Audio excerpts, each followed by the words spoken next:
quer saber? Lá vamos nós.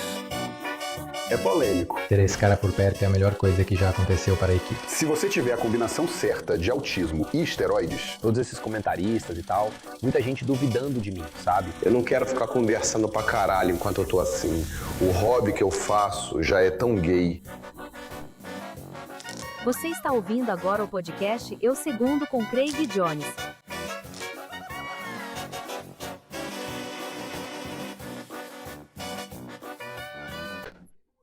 As pessoas sempre têm essas camisetas idiotas e tal. Jiu-jitsu salvou minha vida. Eu te garanto, isso arruinou mais vidas do que salvou.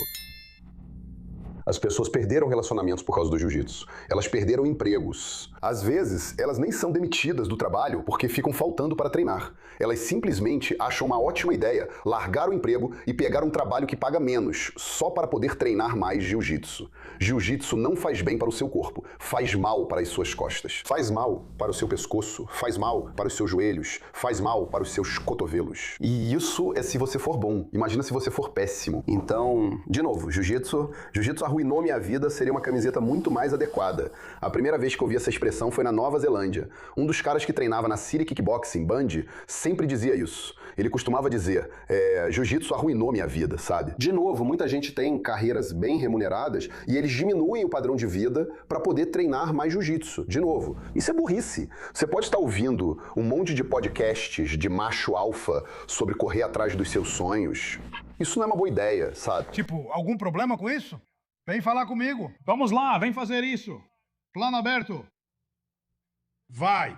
Lá vamos nós. Eu só vou apagar, tirar um cochilo. Mas eu posto isso? Não somos tolos? Segure sua munição de braço.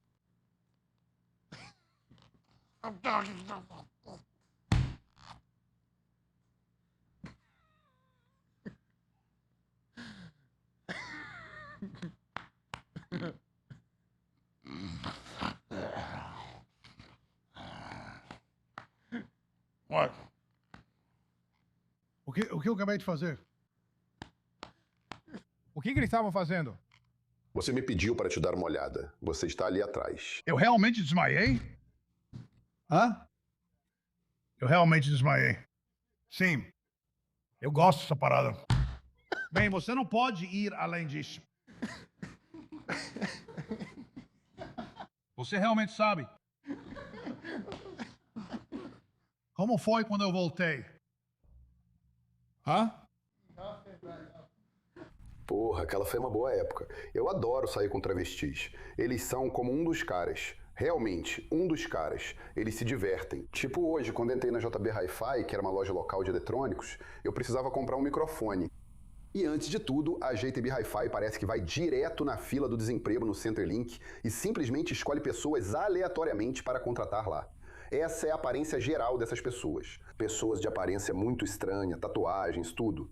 Mas no segundo em que eu entro, vemos uma pessoa agressiva, claramente uma mulher trans, e fiquei muito surpreso. Uma pessoa de caráter muito sério, diferente das ladyboys com quem você lida na Tailândia. Elas estão realmente só tirando sarro da sua cara, fazendo de tudo para te deixar desconfortável. Já que elas sabem que talvez você não curta ladyboys, então tentam te forçar nisso. E, obviamente, depois de alguns drinks, muitas vezes elas conseguem. Mas é engraçado o contraste entre as personalidades das ladyboys na Tailândia, as pessoas trans na Tailândia, em comparação com as do Ocidente, sabe? É algo realmente louco de ver. Mas sim, elas são divertidas. São uma companhia muito boa. O virose no olho aconteceu antes da Covid? Sim, eu fui para DCC, quer dizer, a virose no olho poderia ter sido uma arma de espionagem chinesa. Foi tão desagradável assim. Poderia ter sido um precursor. Essa nos pegou de jeito. Isso me pegou tão forte que me traumatizou em relação a qualquer vírus dali pra frente. Então, me preparou perfeitamente pro pânico da Covid, porque eu tinha acabado de ter meus olhos devorados por algum tipo de vírus ocular amazônico. O que era mesmo? É KC, eu esqueci o nome completo de novo. A tal conjuntivite ou algo Sim, assim. era. É viral. Conjuntivite. E foi tipo, eu tava prestes a entrar pro time do Danaher com você, basicamente. Você estava entrando no ar frio. Eu tava pronto pra entrar. Eu pensei, Danaher, ele é o cara. Ele sabe, ele é o cara. E então, de alguma forma, todo mundo ao meu redor pegou um caso leve desse vírus ocular. Bem, eu fiquei bem mal. Um dos meus olhos ficou permanentemente afetado. Ok, mas você pegou isso um pouco Eu depois, achei né? que Pra seria você, isso, os né? sintomas Aí o apareceram Mira, mais com quem eu tarde. tava treinando todo dia, pegou também. E eu lembro de pensar, tô fazendo rounds de montada. Com certeza eu vou pegar. E eu peguei. E passei pro Mo e pro árbitro do ADCC, o Peter, se não me engano. Certo, e foi aí que o Josh tentou te dedurar. É verdade, ele chega e faz isso. Isso é bem típico do Ringer. Ele fala, ei Craig, vamos tirar uma foto juntos? Chegamos às semifinais. E eu fico tipo, ele vai lutar Ele com ia você. lutar com você? É isso. Não, acho que ele tava em outra categoria de peso. Não, acho que era só porque estávamos os dois nas semifinais, em lados opostos. E eu pensei, que gesto legal do Josh Ringer aqui. E aí ele simplesmente dá um zoom no meu rosto e diz, Craig está com um vírus terrível. Sim. Ele faz coisas assim que custam amizades pra ele, sabe? Isso é difícil Quero de dizer, lidar. Ele ok, achou que estava brincando. Em defesa dele, você acha que vale tudo no amor e na guerra? Isso é uma estratégia viável. É uma estratégia viável. Eliminar um dos seus oponentes mais difíceis denunciando ele? Eu não... Quer dizer, eu não acho que seja honroso. Não. Mas é viável? É viável. Era isso que ele queria? Na verdade, nunca conversei com ele sobre isso. Sim, a gente devia confrontá-lo. Não sei, eu achei que era só... Eu lembro que ele só falou, tipo, não, eu só estava brincando, te provocando. E eu fiquei, tipo... Não sei, você podia ter me feito ser expulso do evento. Mas a melhor parte foi que a pessoa que me venceu naquele evento, Matheus Denis, me venceu, mas eu passei o casaco pra ele, passei meu vírus pra ele. Então eu fiquei, tipo... Mano, agora tá 1-1. Eu ouvi uns boatos de que trembolona provavelmente pode te deixar um pouco bicurioso. Parece ser o caso. E isso é real. Bem, não é como se isso estivesse documentado em literatura científica, mas de forma anedótica, já vimos vezes suficientes agora que fisiculturistas, e de novo, você pode argumentar várias coisas diferentes que contribuem para isso, mas em geral, você vê quase como um viés. E isso não é com todo mundo, porque eu sei que esses trechos acabam sendo tirados de contexto. E eu mesmo já fiz isso, claro, dizendo tipo, Trent deixou esse cara gay ou algo assim. Você já viu as histórias no Reddit. Mas em geral, existe como se fosse um espectro de sexualidade, onde você é totalmente hétero ou totalmente gay. E é como se houvesse esse meio termo. E muitas vezes você vê uma certa variação no apetite sexual por coisas que fogem do que normalmente é o seu padrão. E isso pode começar com níveis crescentes de pornografia mais pesada, o que acaba levando a... Sabe, a coisa que você precisa agora para ter aquela dose de dopamina é isso na vida real, ou algo assim. Você vê esse tipo de coisa acontecendo no mundo do fisiculturismo, no mundo do powerlifting. E não é incomum ver fisiculturistas fazendo uma viagem para a Tailândia. Então, o que eu estou entendendo é que isso basicamente seria vantajoso para a minha luta contra a Gabi Garcia. Talvez. Eu não sei, cara. Eu não sei. Sinceramente, pra mim parece que essas evidências anedóticas são só um monte de caras que foram pra Tailândia, foram pegos e precisaram de uma boa desculpa. Isso também pode ser possível. Tipo, em geral, o argumento é, bem, eles já eram assim e isso só meio que revelou isso. Mas mesmo que esse seja o caso, no fim das contas, você não se comportava assim antes. Então é meio que, bom, você pode interpretar os relatos como quiser, tudo bem. Mas não é normal você assistir hentai tipo 6 vezes por dia agora. Fala isso pro meu cinegrafista. Então, normalmente seria tipo eles falando sobre caras brancos querendo que caras negros transem com a esposa deles enquanto eles assistem. E, obviamente, Hyson Reader, incrivelmente, de novo, um homem incrivelmente bonito. A gente perguntou pra ele se ele já recebeu algum pedido desse tipo. E, de novo, isso é meio que uma referência à camiseta. Obviamente, você vê umas coisas malucas rolando na internet. Você vê umas histórias super engraçadas sobre coisas assim. Mas eu queria mesmo entrar na terminologia e realmente se seria legal ser um corno, sabe? Então, se você gosta de ver sua mulher sendo comida, você é o corno. Você é o cuckold. E, curiosamente, se você é o cara que transa com a mulher dos outros, você é o touro. Então eu estou pensando, talvez, em uma ideia de merchandising. Os Austin Bulls, os B-Team Bulls. O B talvez seja de Bulls. De novo, a gente poderia copiar umas coisas do Chicago Bulls nesse sentido, mas eu acho que venderia muito. Mas o que eu queria entender é se você acha que isso é alfa. Você é o alfa ou você é o beta? Se você é o corno ou o touro... Você é o... O alfa é Com o certeza. E você tem que ser o beta. Como um observador. o observador. O cara sentado no canto, só assistindo pra caramba. Quer dizer, você pode olhar isso de algumas perspectivas diferentes. Talvez você seja tão desligado que não liga se alguém transar com a sua mulher. Talvez você seja tão confiante que pensa, ninguém pode fazer um trabalho melhor do que eu. Exceto o Tyson. Quero dizer, obviamente... Exceto a porra da Pito, de 30 centímetros. O que eu acho tão engraçado nisso, né? É o Gordon Ryan, o maior grappler de no-gi de todos os tempos. Provavelmente o atleta mais bem-sucedido financeiramente, não empresário, no esporte. Fica em casa olhando fotos semínuas de Nick Rod para postar e comparar o formato do corpo dele de uma época para outra. Eu imagino que ele guarda pastas com fotos do Nick Rod. Quando o Nick Rod parece fora de forma, a gente está bombado. E é como se ele estivesse avaliando o físico do Nick Rod. Isso é muito gay. O que você? Imagina Isso você, é bem tipo... estranho.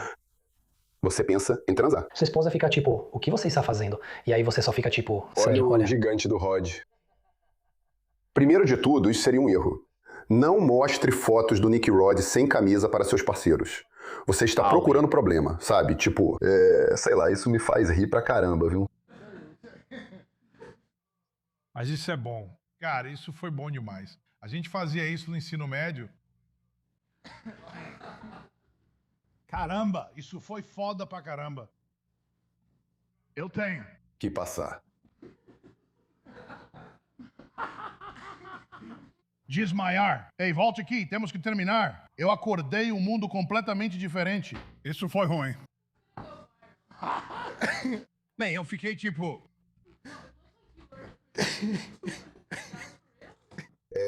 Porra, caralho, foi real. Paguei feio pra caralho. Caralho, acordei como se tivesse tomado 10 gotas de ácido. Meu Deus.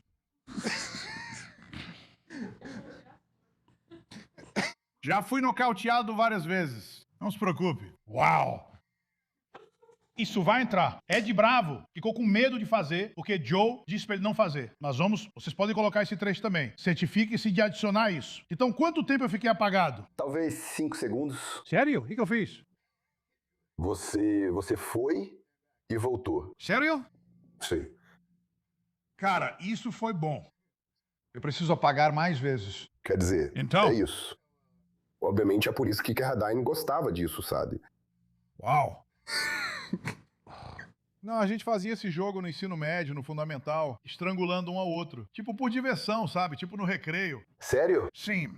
Por quanto tempo você ficava apagado? Sabe, sonhos estranhos. Você caía rapidinho e acordava. Só as meninas, sabe? As meninas pediam pra gente fazer isso. A gente fazia isso com elas. Ensino fundamental. Eu realmente tive que fazer isso no ensino médio e no fundamental. Mas isso era incrível pra caramba. E eu, tipo, acordo, onde eu tô? Eu que, tipo, você viu isso? Aquilo foi 100% real. Então, foi fácil me apagar ou foi mais rápido ou mais devagar? Se você faz devagar, você volta um pouco devagar. Eu sinto que se você faz muito rápido, você volta rápido. Então, esse é mais ou menos o tempo médio? Bem, eu só levantei e você estava com as mãos para cima. Assim que suas mãos desceram, eu soltei. E aí você demorou um pouco para acordar. Quanto tempo eu demorei para acordar? O que você acha? Uns 5 segundos? Uau. Isso vai bombar. Você está trazendo isso para cá.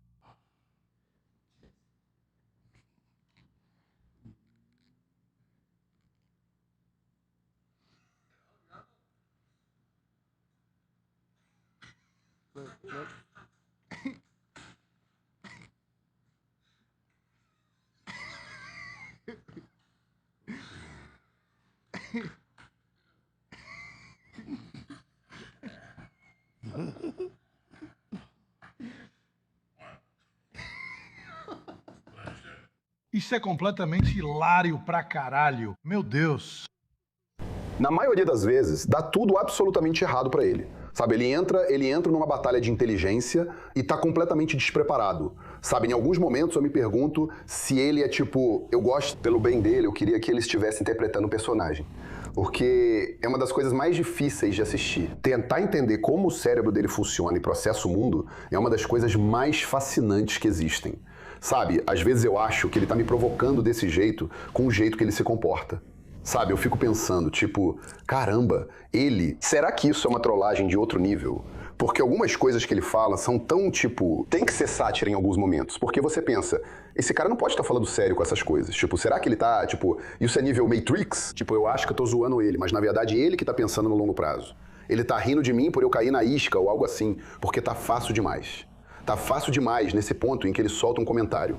Não importa o que ele diga, não importa o que aconteça, ele fica tipo, haha, eu te venci. Esse é o nível das nossas interações. E é tipo, eu acho que isso pode continuar até o fim dos tempos. Isso pode continuar até que um de nós tenha um ataque cardíaco lá pelos 30 e poucos anos de novo. Uso excessivo de drogas anabolizantes. Eu saí na frente dele com a cocaína, mas obviamente a ansiedade e o estresse na vida desse cara vão acabar com ele muito antes. Mas de novo, ele falou merda sobre a gente nesse evento recente do Enigma, né? Eu realmente não me importo quando ele fala merda de mim. Tipo, eu acho bem, de novo, como eu acabei de dizer, bem divertido. Mas quando ele fala merda dos caras, tipo, dos caras inocentes, do time e tal, aí já é meio, eu acho meio de mau gosto, sabe o que eu quero dizer? Então o Enigma, John faz uma postagem. Ele fala assim, a gente fez 6 vitórias no Enigma. New Wave fez 6 e Gordon postou sobre como eles ganharam da gente no Enigma. Ele falou alguma coisa sobre eventos internacionais. Vocês provavelmente viram isso no seu story. Mas o verdadeiro enigma é quem realmente está no time New Wave. Porque isso meio que me confunde. Porque parece que se um cara do time B vence alguém que treina com Danaher, esse cara não é da New Wave. Não. E se um dos caras deles vence um cara do time B, imediatamente esse cara é da New Wave. Porque eu sei, com certeza, na noite do Enigma, havia caras, e potencialmente caras que realmente estiveram com Danaher por muito tempo. Não vou citar nomes porque ele também é meu amigo. Mas, tipo, esses caras perdem e não conta como derrota. Tivemos que esclarecer o que aconteceu. Houve um pouco de mistério. Quando você pensou assim que foi... E realmente eu não fazia ideia do que ia acontecer. Achei que você estava fazendo um comercial do Morton's Steakhouse. Isso é muito engraçado. Então eu recebo uma mensagem do Craig. E o Craig disse, eu acho. Então eu me comunico com o Craig de 2 maneiras. Eu tenho uma troca de mensagens com ele. Eu não apaguei, aliás. Estão todas no meu celular, que está bem aqui. Eu tenho uma troca de mensagens com o Craig e tenho uma conversa no WhatsApp com o Craig. Isso aqui aconteceu pelo aplicativo de mensagens. E o Craig está vindo para a cidade. Isso é incrível. Ele está trazendo 2 caras com ele. Ok, ótimo. Ei, queremos te ver para jantar. Então eu marquei o jantar. Ficamos indo e voltando nisso. E o Craig não aparece para o jantar. E nós estamos sentados lá. Estou com minha família, que é, você sabe, minha esposa, meus filhos, meu sogro e a esposa dele. E nós reservamos o lugar do Craig. E reservamos os outros 2 lugares para nossos convidados que estavam chegando. Então, finalmente pedimos alguns aperitivos e finalmente fizemos o pedido, sabe? E estamos no Moritz, em Portland, que eu acho que é o nosso melhor restaurante. Mas bem em frente fica um local onde eles apresentam peças muito populares. Então as pessoas vêm aqui para jantar e depois precisam ir para a peça. E o meu único ponto é que você não pode simplesmente ficar na mesa para sempre. Tipo, você tem que pedir e ir embora. Então eu começo a pedir comida e até pedir um porterhouse para você. Então você pede, tipo, 3 porterhouses, eles vão chegar a qualquer minuto. E de repente, isso foi às 5 horas. De repente, às 6 horas, eu percebi que você não vinha. E eu também sei o quanto você é bom em prestar atenção nas redes sociais. Então é assim que eu me comunico com você. Eu faço um vídeo e posto no Instagram. E você respondeu. Mas o engraçado é que eu tinha acabado de te ver no dia anterior trabalhando com Volkanovski na Austrália. Mas eu estava pensando, ok, talvez aquilo não fosse atual. Mesmo tendo visto ontem, talvez tenha sido filmado há algum tempo. Certo, vamos acelerar a história. Eu vou pra casa, você nunca aparece. Eu volto pra esse cara, seja lá quem for. E nesse ponto eu estou envergonhado, porque eu citei seu nome.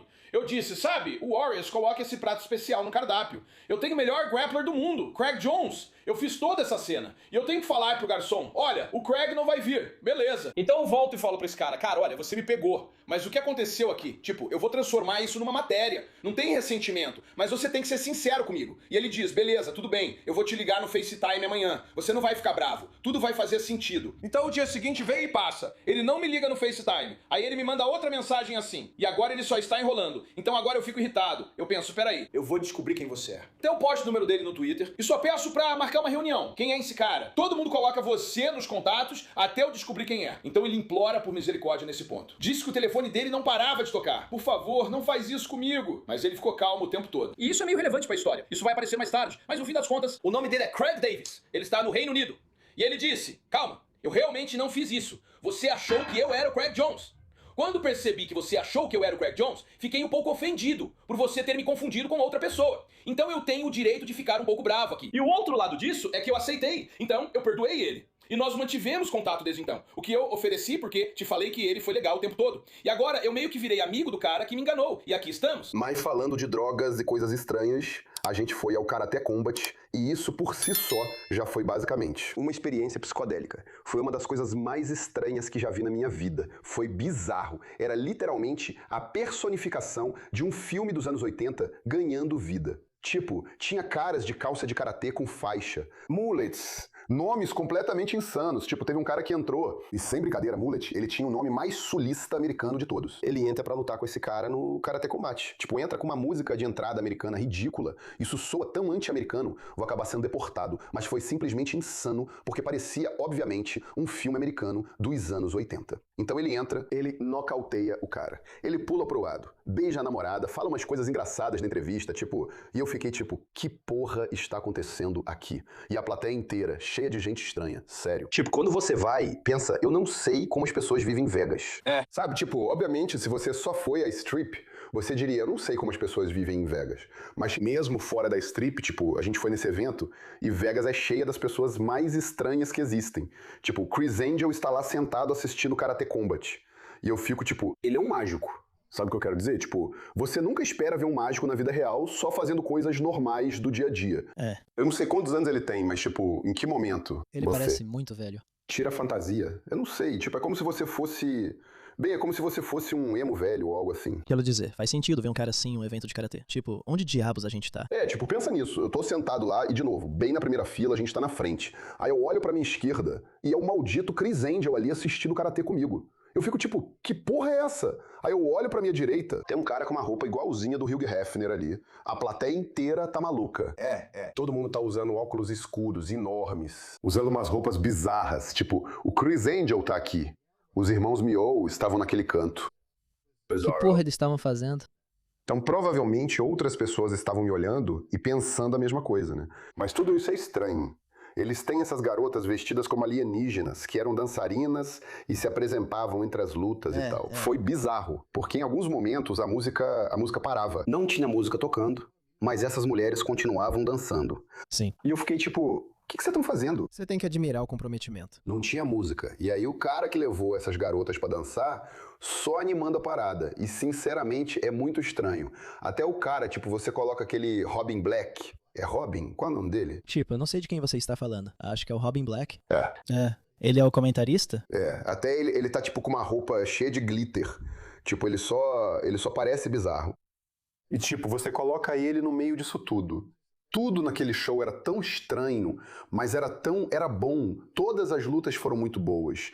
Quando o cara encostou na grade, encostou na parede inclinada estranha, parede, eles continuam batendo nele e tal. É simplesmente bizarro pra caralho. Teve uma luta feminina lá que foi brutal, só pancadaria. E eu ficava pensando, isso é tão estranho. Você tá usando calça de karatê, tá sem camisa, tem mullets. É tipo, experiência bizarra.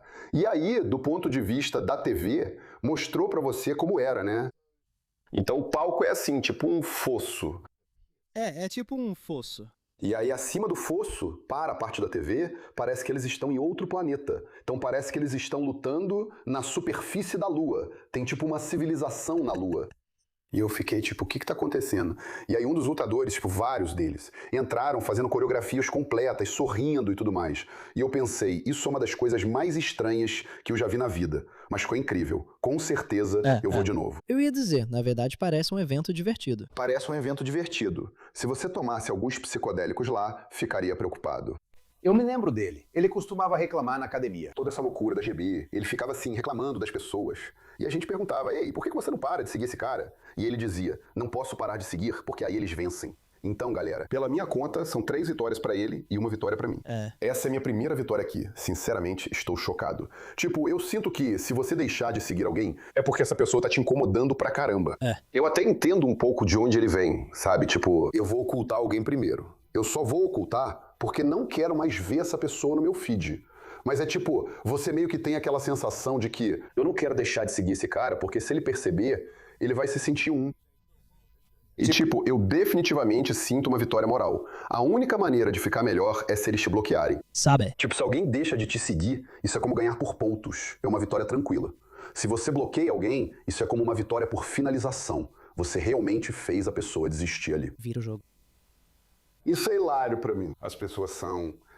Você seguiu o time Sim, todo, todo né? mundo, menos o Nick Ryan. Tenho certeza de que ele gostaria que você pudesse se revelar no Alcorão. Isso não vai pegar bem. Mas isso é mais pela aparência. Exatamente. Sabe o que eu quero dizer aqui? Mas não sei, acho que vencemos a guerra cultural lá com o Nick Ryan. Eu sempre fui meio assim. Eu costumava zoar muito comigo mesmo, mas acho que fazia isso só por estar na Nova Zelândia. Tipo, se eu não fosse franco ou honesto, tentando fazer as pessoas gostarem de mim, isso era algo antigo que eu tentei me livrar. Tipo aquele cara que quer agradar todo mundo. Mas agora eu posso zoar comigo mesmo porque é engraçado. Tipo, é engraçado mesmo. Mas eu gosto do fato de que você pode tirar sarro de si mesmo e não se importar com o que os outros pensam, porque você está seguro de quem você é como homem. E sabe, eu vou te finalizar. Eu gosto dos dois jeitos também, tipo, eu sinto que gosto de provocar as pessoas um pouco. Então eu tenho que ficar fora disso. Claro, Eu também sei provocar.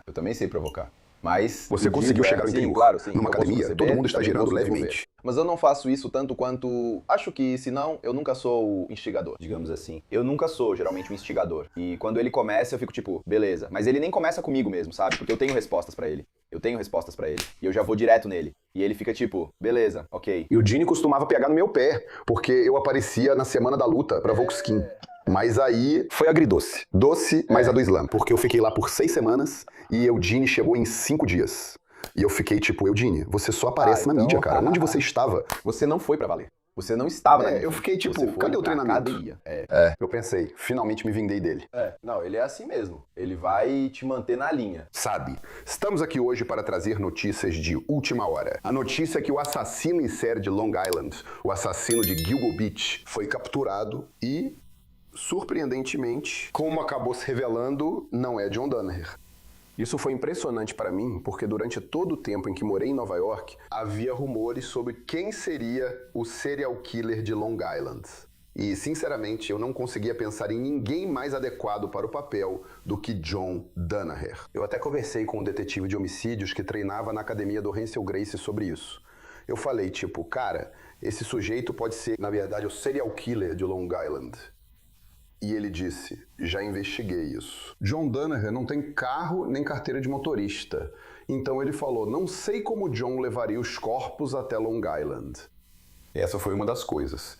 Mas ele me olhou muito sério e disse, cara, em todo o tempo que John Danaher esteve em Nova York, eu sempre procurei ver se encontrava uma rash guard na cena do crime. Mas ele disse que nunca encontrou. Eu presumo que ele procurava porque esconderia essa evidência, sabe? Era esse o tipo de comunidade unida da academia do Renzo Gracie.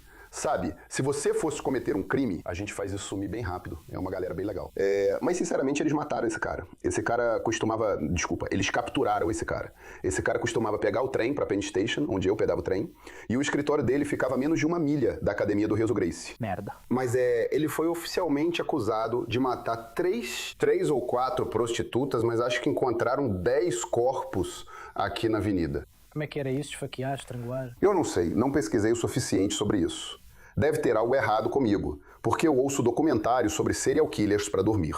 Então, obviamente, eu só pego a primeira parte do caso, sabe? Tipo, eu só pego a introdução, mas eu não fico sabendo do desfecho. Acho que o apelido dele era tipo o estripador ou algo assim. O estripador. Não, tava tudo certo. Então, assassino em série de Long Island, assassino de Gilgo Beach, assassino do Craigslist. Mas esse cara fez umas coisas... foi muito estranho. Acho que foi uma parada meio louca, onde uma garota ligou pra polícia, lá em Long Island, era tipo uma prostituta, dizendo que estava sendo atacada por um cara. Ela correu para a floresta e desapareceu. E quando foram procurar o corpo dela, encontraram vários outros corpos. Com certeza. Então Long Island, porra, definitivamente é um lugar estranho. Pode ter vários serial killers agindo por lá. Quem sabe? Aqueles outros 5 corpos ainda podem ser obra do John Danaher. Porque tem uma coisa, muita gente sabe disso, mas se você não é muito ligado em jiu-jitsu, se você consegue realizar alguma coisa quando treina com John Danaher, ele te entrega uma faca. Pode ser uma promoção de faixa, pode ser que você vença alguma coisa importante, ele te entregava uma faca. E a ideia por trás disso era bem filosófica. Ao te dar a faca, era como se você estivesse afiando a lâmina. Isso representa você afiando sua lâmina, que era o que ele dizia. Mas, obviamente, do meu ponto de vista, eu achava que era só uma ótima maneira, quando a polícia o prendesse, dele ter uma desculpa para as digitais dele estarem em uma arma. Mas na noite em que todos nós estávamos... Bem, não foi naquela noite, mas numa outra noite, Nick e Mateu foram acusados de supostamente estuprar uma garota na véspera de Ano Novo. Eu realmente não saio muito. Eu não estava fora. eu estava em casa. Mas às 4 da manhã, eu acordei com alguém batendo forte na porta. Aquela operação dupla da SWAT, né? Eu te contei sobre isso? Você me contou isso, Tá, não isso é uma preciso contar a loucura. história. Sim, você Preciso. deveria. Então você sofreu uma batida da SWAT. E um era do xerife e o outro era... Um era do US Marshal. Como é em DC, eles têm uma jurisdição diferente, onde aparentemente não tem uma equipe da SWAT. É tipo direto com os US Marshals, com Polícia Federal. Então, no começo, eu não faço ideia do que aconteceu ainda. Tipo, eu não sabia que tinha acontecido qualquer tipo de incidente. Eu não sei de nada. Eu só estou nessa casa de lutadores. Nessa época, eu estava vivendo de sopa e miojo. E aí eu ouço um barulho e abro a porta.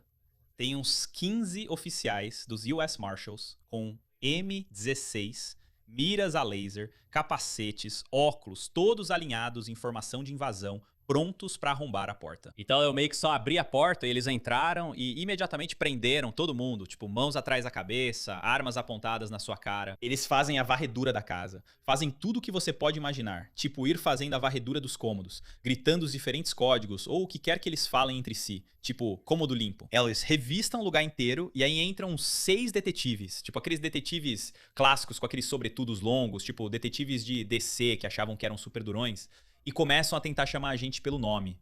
E aí eles falaram, eles achavam que Mike Perez era o JT. E começaram a falar com o JT dizendo que sabiam de um crime que o Mike Perez tinha cometido em outro estado, no Texas. E o Mike falou, na verdade fui eu mesmo. DJ, ele estava lá? Ele estava. Então, o DJ não podia morar na casa em que a gente morava. Então, ele realmente teve que morar na Sarjeta. Então, esse era o nome da outra casa. Tinha a Sarjeta e tinha a 6.502. Talvez sejam a mesma coisa. Na verdade, eu não me lembro. Mas ele não podia sair de casa por vários motivos. Ele é encrenqueiro, mas tinha uma acusação de relação sexual com menor e depois fugiu após pagar fiança ou algo assim. Sim, tinha todo tipo de coisa acontecendo naquela época. Eu realmente não sei os detalhes disso. Eu só saí de lá bem rápido. Fui uma das primeiras pessoas a ir embora. Quero dizer, você teve 2 batidas policiais na casa. Aposto que você pensou, uma eu aguento. 2, já é hora de ir embora, sabe? Foi um pouco demais pra um dia só. Acho que eu poderia ter lidado com uma batida, mas a segunda, quando eles vieram com mais gente e com equipamento da SWAT, tipo, os caras da SWAT são muito mais intimidadores do que os US Marshals porque eles têm submetralhadoras. Tipo aquelas armas pequenas, estilo bullpup, com um capacete completo e praticamente uma armadura inteira. Eu queria que na primeira invasão eles tivessem realmente arrombado a porta. Assim, quando a segunda equipe chegasse, eles iam falar tipo, desculpa, já arrombaram aqui. Isso foi o mais estranho disso. Tipo, será que eu conto pra esses caras que a gente já foi invadido hoje? Eu só fiquei quieto e pensei, peraí, vocês já estiveram aqui. Essa seria uma boa tática se você ainda não tivesse sido invadido. E você falasse, cara, vocês já invadiram a gente 3 horas atrás. E eles iam ficar tipo, que vergonha. Vamos embora. Falou. Aí eu abri a porta, eu todo animado, porque achei que era um dos outros treinadores fazendo uma pegadinha com a gente. Tipo, porque eles bateram dizendo que eram a polícia. Eu pensei, alguém tá fazendo graça. Então a gente ligou pra todo mundo, tipo, o que aconteceu? A gente tava tentando entender, juntar as peças. E eles entraram e fizeram exatamente a mesma coisa. Eles até seguraram meus dedos do mesmo jeito. Todos são treinados do mesmo jeito. Tipo, eles pegam seus dedos assim e depois apertam. Tipo, eles seguram assim. E na verdade, é um bloqueio muito bom. Se você conseguir juntar as mãos de alguém assim, é tipo aquele algema de dedo chinesa, mais ou menos. Então teve uma pegada técnica boa ali que eu aprendi. E foi a mesma coisa, eram outros detetives, mas todos faziam a mesma coisa. Eles tentam, pesquisam seu passado e depois tentam te pressionar sobre isso. Como se soubessem tudo sobre você. Mas eles erram o tempo todo. Parece que não sabem o que estão fazendo, porque vivem atribuindo isso a outro cara na sala. Você acha que a história de Lloyd Irving poderia virar um filme de Hollywood? Sim, mas seria melhor como um filme estilo Grindhouse, talvez algo mais indie. Você acha que os segredos sombrios do culto do Danaher ou do culto do Lloyd Owen são piores? Com certeza o culto do Danaher. Pior. Quer dizer, na verdade eu não sei o suficiente sobre isso. Também estou pensando no fator Gordon. Eu não sei sobre o Danner, mas talvez a composição do coletivo possa ser pior. Eu acho que, tipo, com o lance do Lloyd, acho que existe um certo tipo de... Existe um grupo de homens neste mundo que são tipo políticos. Aquele tipo de homem que deseja poder, num nível em que é só isso que eles buscam. E eles têm uma capacidade de, tipo, industrializar seus hobbies e ganhar dinheiro com coisas que gostam. Então acho que foi isso que aconteceu lá. Ele ficou tão poderoso que começou a industrializar coisas além dos negócios, sabe? Sempre acaba virando um culto sexual, com certeza.